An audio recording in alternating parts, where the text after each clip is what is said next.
आज आपण मटर पनीर पुलाव करणार आहेत. त्यामुळे मी अर्धा तास बासमती तांदूळ भिजत टाकलेला पाण्यामध्ये. या गल्लासाने 2 गल्लास मी तांदूळ घेतलेले आहेत. त्याच गल्लासाने 4 गल्लास पाणी मी टाकणार आहे. हे बघा, 1 पाव पनीर घेतलेले आहे, 1 वाटी वाटाणे घेतलेले आहेत, खडे मसाले घेतलेले आहेत, गाजर, अद्रकचे तुकडे, 2-3 हिरव्या मिरचीचे तुकडे, 2 कांदे. मस्त तूप गरम करून घेतलं. आपण त्याच्यात आता पनीर फ्राय करून घेऊ.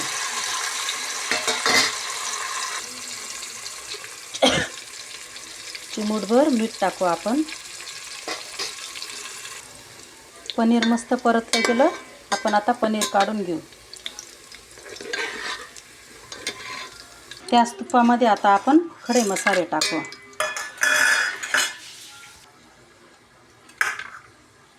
आता आपण त्याच्यात कांदा टाकू. त्याच कांद्यामध्ये आपण अद्रक आणि हिरवी मिरची टाकू. कांदा मस्त परतला गेला. आपण त्याच्यात आता गाजर टाकू.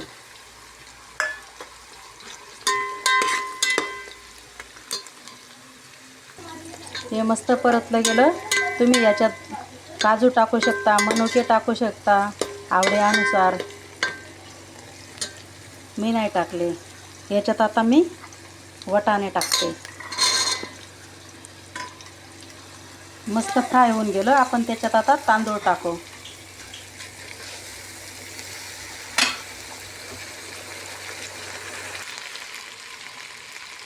अर्धा चमच गरम मसाला,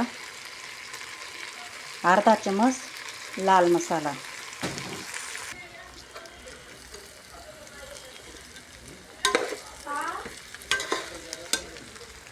आता मस्त याला आपण गरम पाणी टाकू.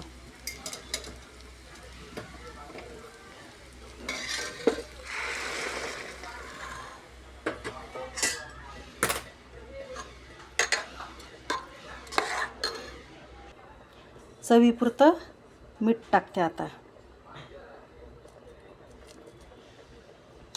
अजून थोडं टाकू. आता 10 मिनिटासाठी मी झाकण ठेवून देते. झाकण खोलून बघू. 10 मिनिटं झाले. मी आता झाकण काढते. हे बघा, तांदूळ पाण्याचा अंदाज बरोबर टाकला, जशी हॉटेलसारखी आली बिर्याणी. आता आपण पनीर टाकू त्याच्यात.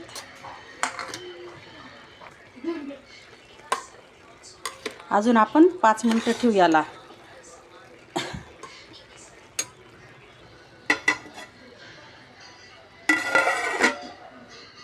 मिनिटं झाले.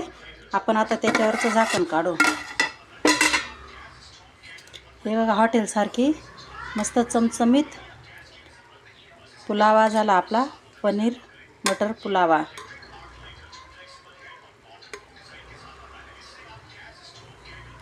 एकदम भारी टेस्टी. मी आता तुम्हाला ताटात काढून दाखवते. हे बघा, हॉटेलसारखं चमचमीत आणि मस्त स्वादिष्ट पनीर मटर पुलावा. सलाडमध्ये कांदा, काकडी, गाजर. कशा वाटला पनीर मटर पुलावा ते कमेंट करून सांगा. लाईक करा, शेअर करा, सबस्क्राईब व्हा.